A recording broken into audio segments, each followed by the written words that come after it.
Theodore Winthrop graduated from Yale in 1848. He was a remarkable man even during his short lifetime, probably would have been even more remarkable had he lived through his time of service in the Civil War. He had a life of adventure for a while. He went out west, probably thinking to participate in the gold rush, but probably finding, as most Yaleys did, that the first chances had already been taken, and he went on up the coast. He went to Oregon.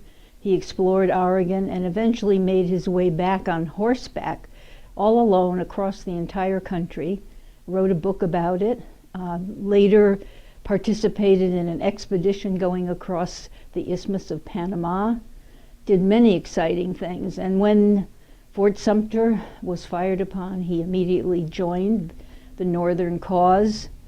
And unfortunately, after surviving all these hair-raising adventures, on his very first day, practically his first hour of battle, in June of 1861, he was shot through the chest and died. As he was leading a charge and saying, "Come on, boys," he was shot down.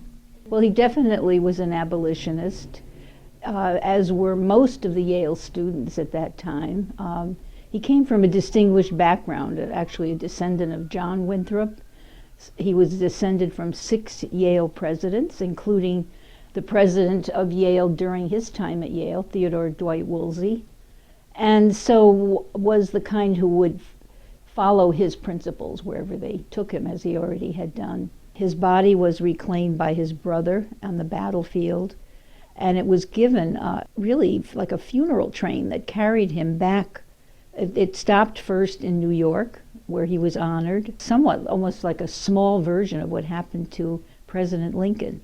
And then it came on to New Haven, where he was met at the station by the entire student body and others of the town. The casket was escorted to the Grove Street Cemetery, where he was buried.